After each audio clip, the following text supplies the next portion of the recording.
Hi everyone, my name is Mrs. Simon Lovu, your host at Entrepreneurship Talk with MSN. Today I'm very excited to be joined by Naledi, who is the founder of Naledi Art. Thank you so much, Naledi, for joining us today.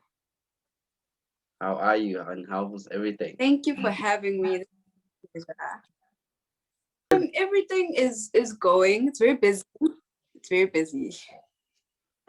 Good.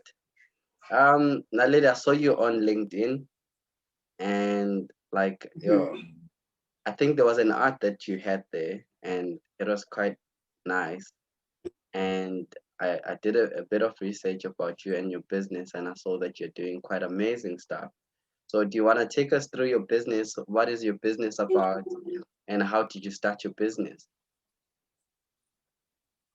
Okay, so I studied retail business management at DUT and I graduated in 2019. So during that year, you know how like you wait to graduate like maybe in May. So my graduation was in May.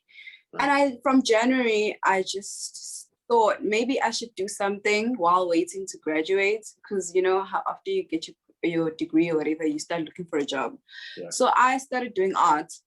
And I registered my company the year before, actually, but I never used it. So in 2019, in March, I started operating under my company name.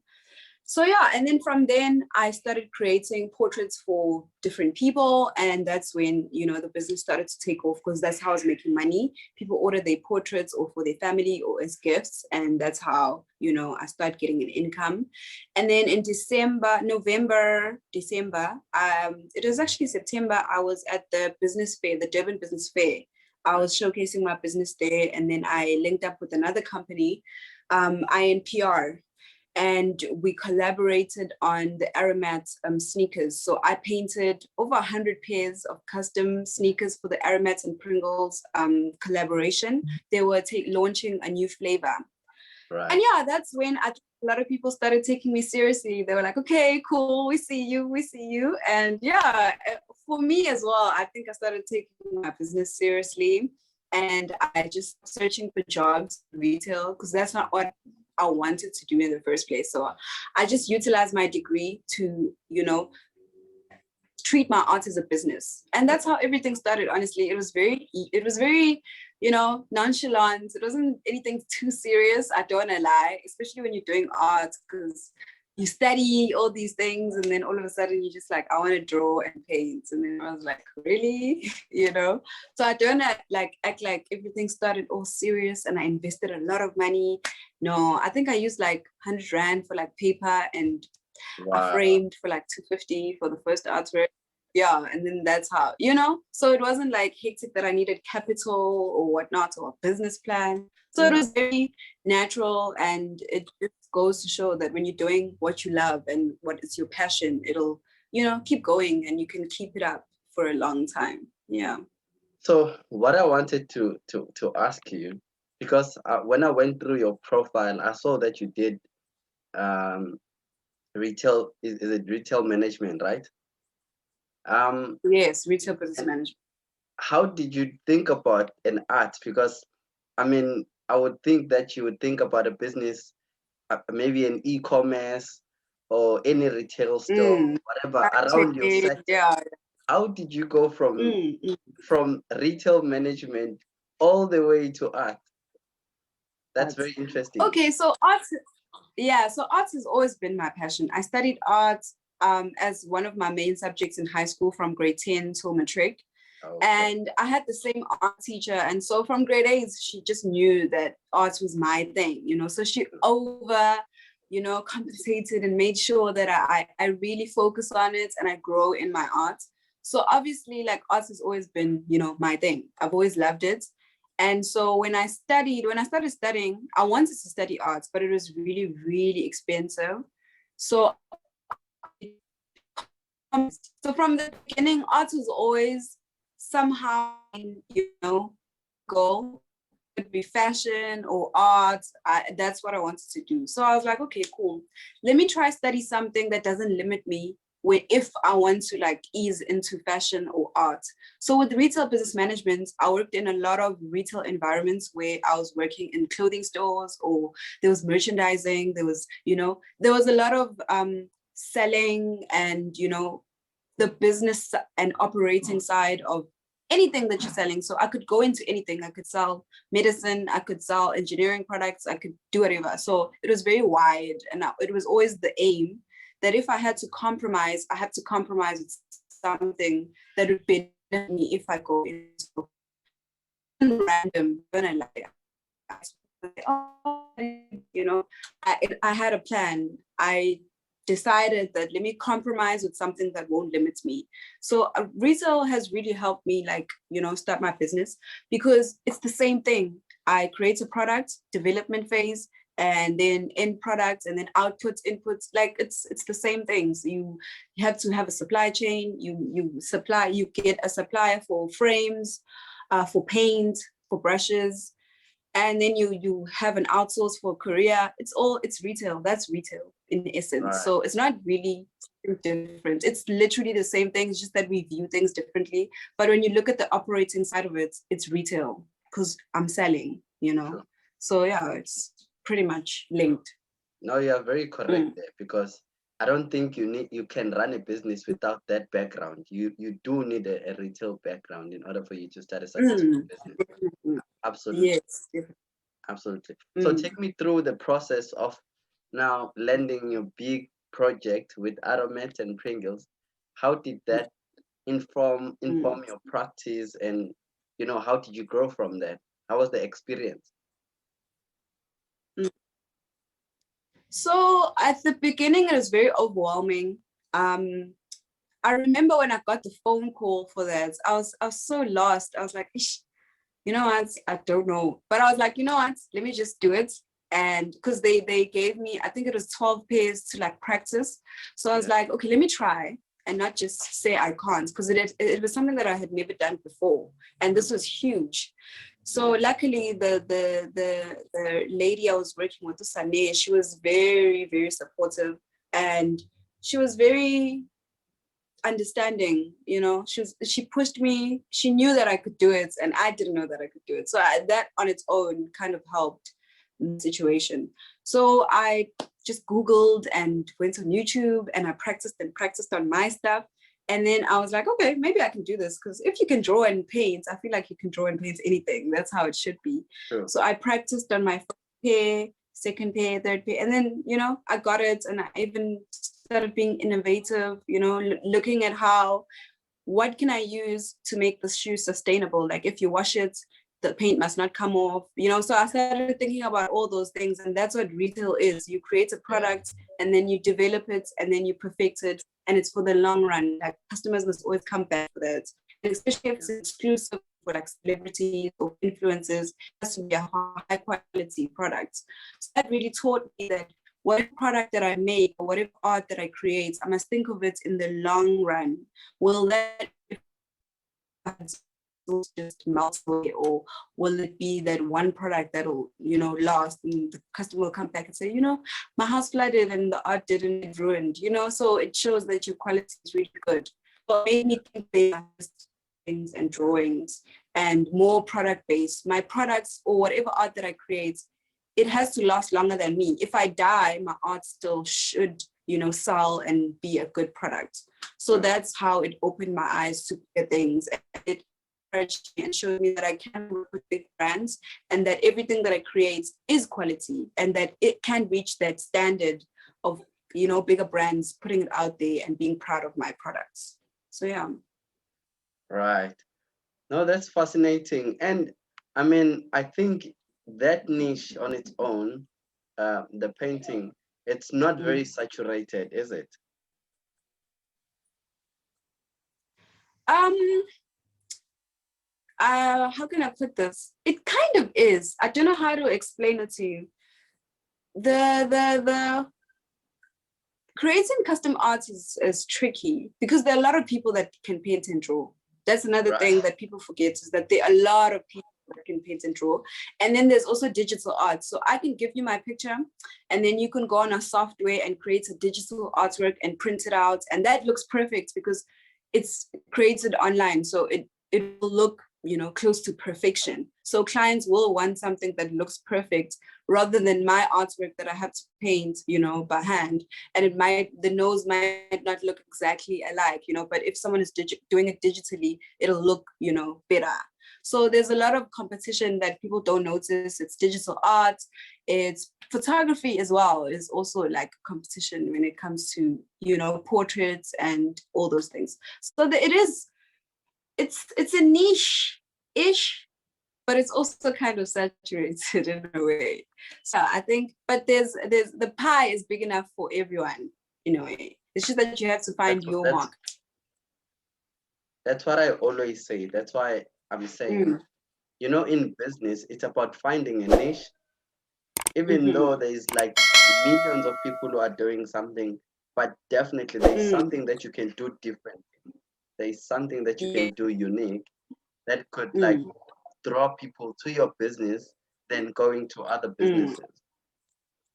Yes. So, yeah, man. That's what I've seen with businesses. People are afraid to get into business because they think, this market is saturated. I can't do this and that. But really, a business is about seeing a problem and solving the problem. So what is the problem about that market that you want to tap into? Yeah. And then tell me about your sources of information. What books do you read that informs the business and how to run your business and all of that? Because I always believe that us as entrepreneurs, we need to inspire people with the books that we read, so that they could see that you can't run a business without reading, without watching videos, without. I like the fact that you said, you spend a certain amount of time doing a research on how to do, sneakers and perfecting it and all of that. So take us through that, the strength that you draw from the books and all of that. Okay, so when it comes to books, I think for me personally, the last time I decided that I want to take information from books, because with art, a lot of information about art in books is about art that's already out there and artists that are already existing and olden techniques. And, so there'll be Renaissance, there'll be Gothic, there'll be pop art, and that's art that's already existing. So obviously we look into that because we want to create art that's within a standard, something that people recognize, they can resonate with, that they understand and know, and that they can trust your skills because you're using things that they recognize as well. So that aspect of it, obviously you go to books and stuff. So with me, I think because my art is very unlimited, I create anything that I feel that I want to create at that time. So I will look into any type of genre, any type of, books. And the last one I found at the business fair, there was a lady that was selling books, random books. So I found a one about Salvador Dali. So Salvador Dali created surrealism. So if you remember, I don't know, like a lot of people will remember the melting clocks, like those clocks that look like they're melting. Yes, so that was about time, like how time is running out in a way. Yeah. So it's stuff like that. When you look at my art, it's very surreal. You can apply it in reality, but then when you look at it, it's very surreal. Like there's an artwork called Miss Universe. So it's a shape of a female, and then the details in it is like the universe. So that's a metaphor, Miss Human Universe, and that's the colors and the aspects of the artwork. So that's what I draw inspiration from. But when it comes to skill, because I'm self-taught, I rely a lot on YouTube. So you just type out whatever skill you're looking for or technique, and then you just look at that. So most of the time, if I'm doing something different, like a client will order an artwork and then they'll say they wanted to have like literal brush strokes, and then it's a portrait, but they want to see the brush stroke. They don't want it to be like hyper realism. They just want it to be obvious that this is hand painted artwork. So obviously I've never done that, and I don't know what that is because I'm self-taught. So I'll obviously go online, go on YouTube, watch a tutorial, especially about painting maybe black skin, you know, as melanin, and how to use tones, because I didn't know that our skin has purple, sometimes green, sometimes blue. So that didn't make sense to me, that how, because all I see on my face is brown. I'm But when you learning. start I didn't painting, know you that. use, yeah, you use green, you use purple, you use blue, you use brown, you use black, you use white for skin, and you use yellow. Like, who would think that our skin has yellow and blue?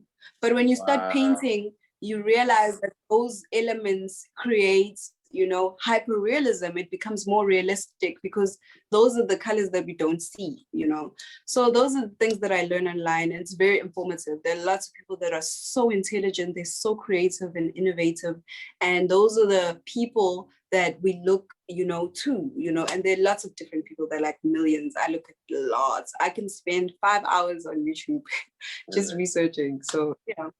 So Naledi, this is what I want to know, ne? Yeah. As Africans, through art, how do we make sure that we go out there? How do we make sure that, you know, we tell our stories through art, you know, to the rest of the world? Because that's what I'm very much interested in. Me, I'm all about African entrepreneurship. I'm all about African entrepreneurs. I'm all about African Yeah. history. So Yeah. with art, how do you tell your story, the African story? Okay. So personally, I want to highlight that my art barely ever addresses social or political issues, because there are enough people doing that. So you'll barely ever see me addressing maybe body positivity, political, this, party against that party, or education, free education. I don't address that. Like, I don't see myself, maybe for a project where it's like, okay, this is what we're doing now, maybe then. But personally, the only way I address, our Africanity and putting our African stories as African artists is by me living the life of an African artist, and pushing the boundaries, and being a female artist in Africa, in South Africa, in KZN, doing what I'm doing now. That's the only way that I can ever address that, situation. So I'll never push those agendas with my art, but me just living and just being a female Black artist, being in a gallery within 2 years of creating my art, that's a leap. That's a giant leap for female artists, for Black female artists. So that's the only way I address those kind of things, by living and being the art, the story that we can tell. That's the only way that I think, I don't know if I make sense, but that's the only way I see it, is that the way I can change the narrative is just living and being that person, because that's the only thing that lives on. It's the story that you tell, see, and art that you create. So yeah. No, absolutely. You're making sense, and you're making a lot of sense. And for someone like me who doesn't know much about art, can you please educate me in terms of the different arts that is out there? I know there's fine art. What is it? What else? I don't know what about all these arts. Can you please take me through the different arts? Yeah. Okay, cool. So I'll start by clarifying like what kind of artist I am. So I'm a visual artist. So when it comes to a visual artist, I don't think it's very limiting, because I can paint, I can draw, I can do graphite, which is like a charcoal vibe. Like it's usually black and whatnot.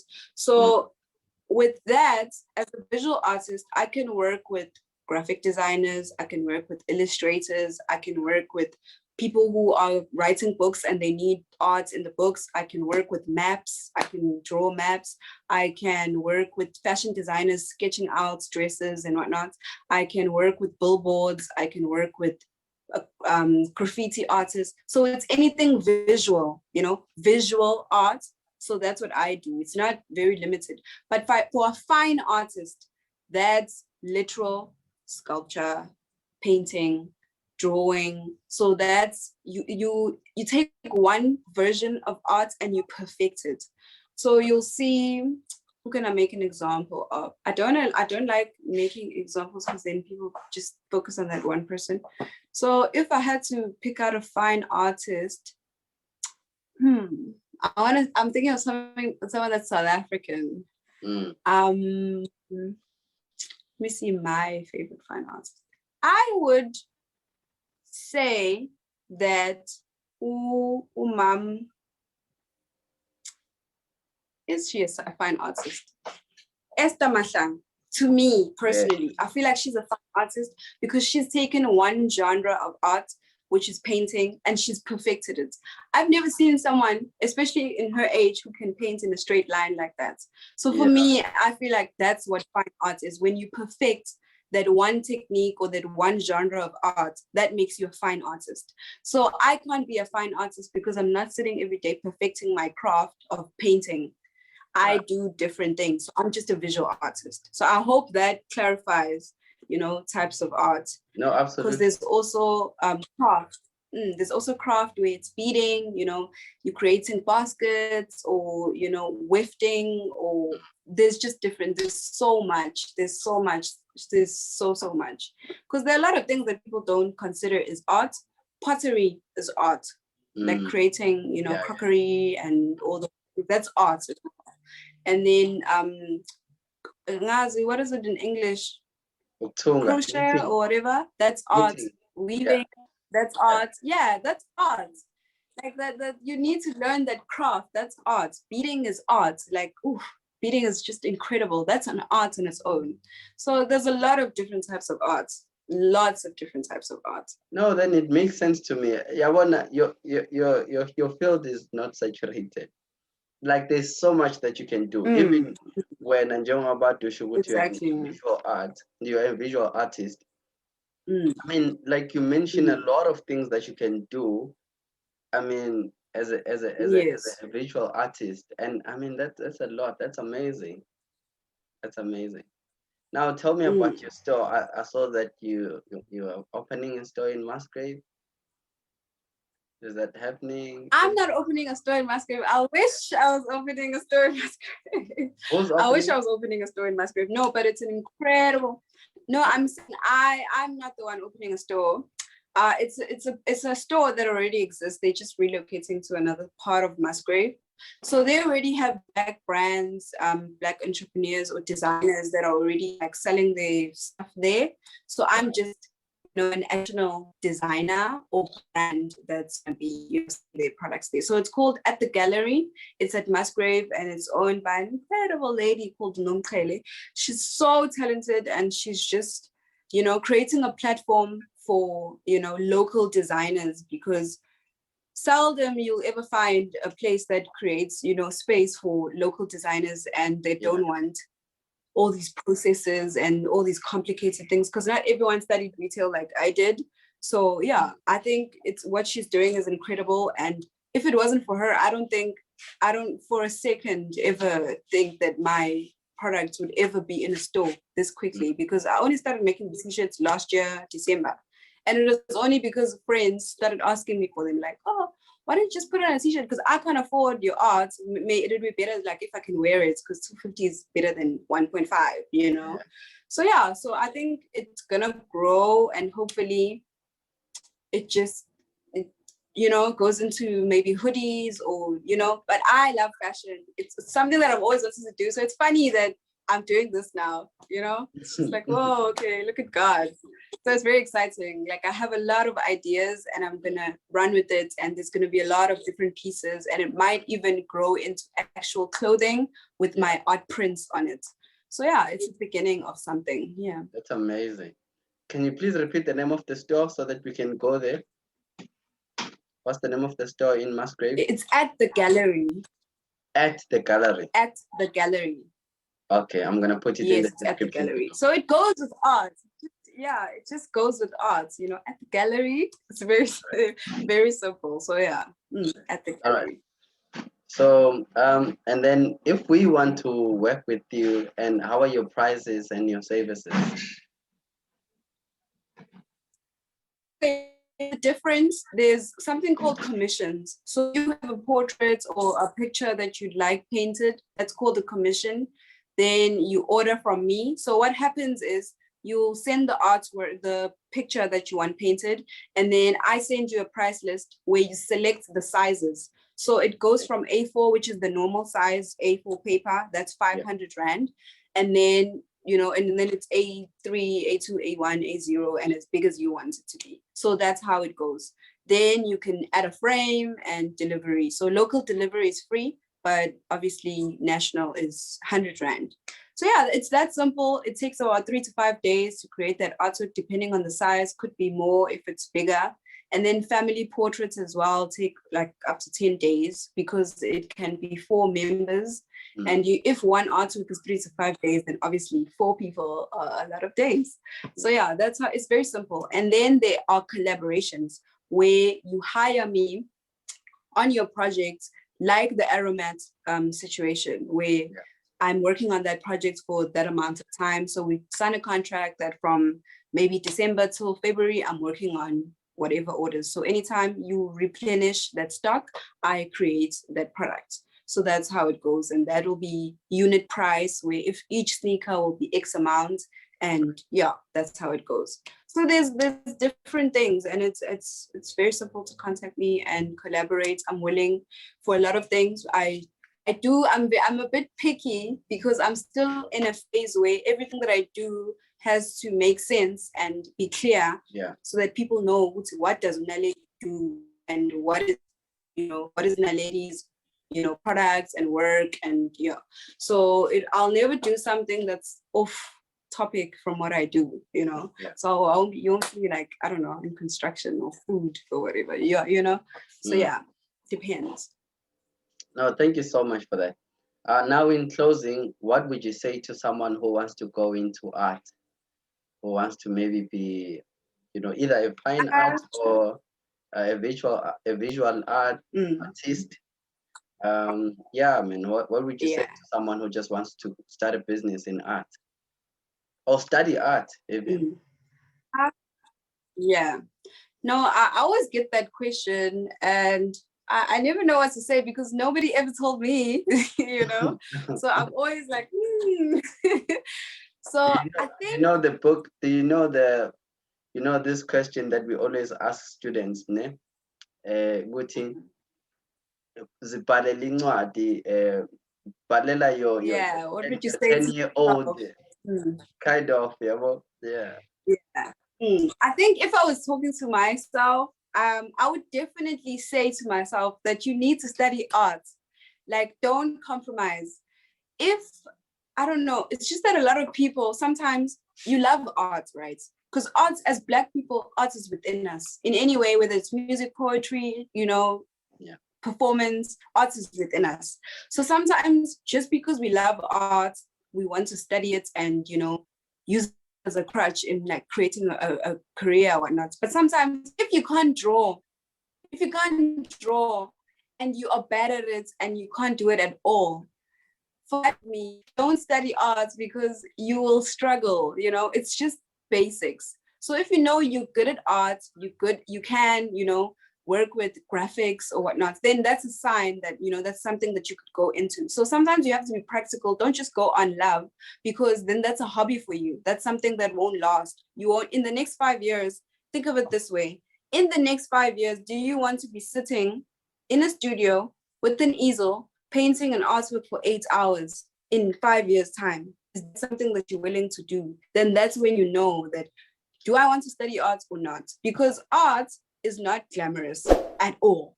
Like, people look from a distance and think all you do is, you're in a gallery having opening nights, performances, it's nice, hoo-ha. I don't sleep at all. Most of the time, let's say I'll have 6 orders, right? Like on Monday, like everyone will pay their deposits. And I said 3 to 5 days, right? So I'll give myself those 2 weeks to create those artworks. And if each artwork is 6 hours, when do I sleep? Sure. I don't, because I have to, by those 2 weeks, I should have finished all those, 6 artworks. And I don't only have to paint, I have to go to meetings, I have to do interviews, I have to order my stock. I have to go do deliveries myself. I have to do admin. I have to go buy clothes so I can look proper and not look like, oh, she's a struggling artist, and look the parts and actually put on makeup and look proper when I'm going out to meetings and all these things. So it's not glamorous at all. So a lot of people go into art because they think, oh, I'm just going to be this eclectic person looking cool every day with a paintbrush. That's not like, I can't explain. And then when it comes to finances as well, every time you do something big like an exhibition, you will use every cent that you have and be left with nothing and start over like from scratch. So you don't always have money. People think, oh, the art is like 20, because you don't have funding, you don't have anything. From just the art on the wall, that on its own can cost you, like, depending on how many pieces, can be like 10,000 Rand, because you're buying, you know, actual paints. It has to be good quality. You're buying canvases and frames. Frames are expensive. They are really expensive. Like, you can frame A4 for like 450, and the artwork is like maybe 1.5. So you're not making that much money, you know? Then there's careers. You have to pay for that. You have to have a contract to the career. You're paying every month. Then you have to be in a gallery. You're paying every single day. There's money going into you just having your art on the wall. Even if nobody walks into that gallery, that's money going down the drain. So if you sell nothing, that's a loss. So people don't see all those things. They think it's so easy. You must just be prepared to sacrifice constantly, because if I don't make money that month, there is no money coming in, because I don't have a stable job. I don't have a 9 to 5 where I know that, oh, my 5,000 Rand is coming in at the end of the month. See, if there's no sales, I will go 5,000 again. I'll now petrol, I'll now data, I'll now lose for, like, that's you for the month, you know? So people need to, like, I don't like this thing of artists just glamorizing art and making it seem like, oh, it's fun and games. And then people go into it. I know a lot of people who are now, oh, I want to study art now, you know? But then you can see that there's no commitments. They're not even trying to post their art or sell. Then they can't see whether they can do this or not. Then it's like, oh, Naledi advised me to study art and now it's not working out and it's her fault. I've never advised anyone to go and study art. I've advised someone to get educated, have a backup plan. And if you love something, then you put in the work every single day. So yeah. Absolutely. No, thank you so much, Naledi. Thank you so much. Because I think you have touched on so many things that we don't see. You know, I always, even in music, I always tell people that, you know, guys, there's so much that is happening that we don't see, that is, you know, affecting the artist. The artist, some of them, they don't own the music that you see them singing. They are just the tools in the screen. So, I mean, there's so much that people don't understand that goes on in business. So thank you for touching on that, because I was actually going to touch on, to say, what are the downside of running, you know, an art business? But I think you've just beautifully explained that part. Yeah, no, thank you so much for that. In closing, what would you say to, you know, someone who wants to see your art, who wants to work with you? And what are you? No, I'd say, okay, cool. If you want to work with me, I just need a clear plan, like just straightforward. It's either you DM me or you send me an email or you call me with a clear plan. Lots of people call me, they're like, oh, I love what you're doing. I want us to collaborate. And, you know, I do art as well. And then I have to think for you, you know, that, okay, how do we collaborate? Do you want us to paint? Like, if you have a clear plan that, okay, Naledi, I want you to paint this and I will paint this, and then we will, you know, then I'm down for that. Like, I have that. So as long as a person has a clear plan and I don't have to stop everything that I'm doing and start thinking for them for their own thing, then yeah. Then when it comes to my future plans, obviously it's working on designs and putting out and selling my merchandise at the store. And then I want to take art to rural areas. So I want to find art centers in rural areas and put in modern art, and artists that are local to that area, you know, galleries, so they can experience that and be able to sell their art and see if that's what they want to do. because a lot of people not creating platforms for people, in outside of urban areas, because that's where, galleries are centralized. You always find galleries in the city centers and whatnot, and not outside of, the outskirts of urban areas. So I really, that's like something that I really want to work on. And I'm hoping to find brands want to collaborate, because I don't have money, to hire out a whole gallery for like a month and put in artists for free. So if I can collaborate with different spaces and brands and companies want to, push arts education, and so I also want to have a foundation where I work with different companies and universities to sponsor visual artists, fine artists, sculptors, and anything arts and craft. So because arts is expensive to study, I know for myself, because I couldn't afford it. So if we had more artists that were willing to study further than just a diploma or a degree, then we'd have research out there for other artists. You can walk into a library and there's a dissertation or, theory on art research about art that we see now. I don't want to read about Renaissance for the rest of my life. I'm sick and tired of reading about the same thing over and over. Why is there not publications about Esther Mahlangu and her work and where she started? And there's actually, a dissertation or, something, there in the library. There might be biographies and whatnot, but we want to know about the craft.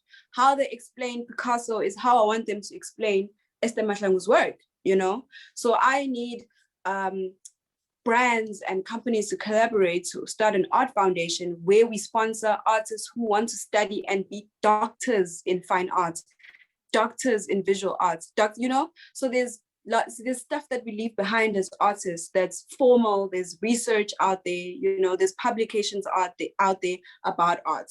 So that's my future plans, and I want to collaborate more with brands and companies and create art, and have more exhibitions. Yeah, I think I saw someone, I think she published a master's degree. I think she was writing about Java. I think so. I think I saw. Oh yes, I saw he posted that page. Yes. Exactly. You see, So I think that was stuff brilliant. like that. Yeah. I think that was brilliant, and I think we need more of that, ne? We need more people, more researchers who would write about African artists. So I think that was brilliant. Yeah. No, all right. No, thank you so much. Thank you so much, Naledi. Where people can find you, where if they want to collaborate with you, your socials and your contact number, maybe. Okay. Or maybe not your contact number, your social media. Okay, cool. Okay, cool. So on Instagram, I'm Naledi_art. Same as on Twitter, Naledi_art. Then on Facebook, I'm Naledi Zondi. And then my art page is Shop Naledi Art. Then my website is www.nalediarts.com. And then what else? Then my phone number, like for orders, is on all my pages. So it's the same number, 065 838 1532.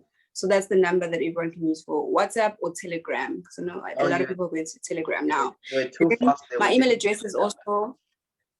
the number is 065 065 838 1532. 065 838 1532. But if you go on my page, you'll find the number. That's the number, because the email address is also naledi@nalediarts.com. So it's very simple, easy to remember. If you're on my Instagram, Twitter, or Facebook page, you'll find all those other details. Yeah. Okay. Thank you so much, Naledi. Thank you. All the best. Thank you so much. I really appreciate it. Thank you so much, and all the best with everything that you're doing, man. I particularly, I am inspired. I saw your work and I was truly inspired. As you know, that I profiled African entrepreneurs, and I could not miss this opportunity to profile umuntu ofana nawe. So thank you so much, and all the best. Sangathi ungakhula konke, sangathi konke ngahamba kahle. Thank you so much. I truly appreciate that. And thank you for the platform. I really appreciate it. Oh, you're welcome. All right, then. Thank you so much. Bye. Oh, bye. Bye.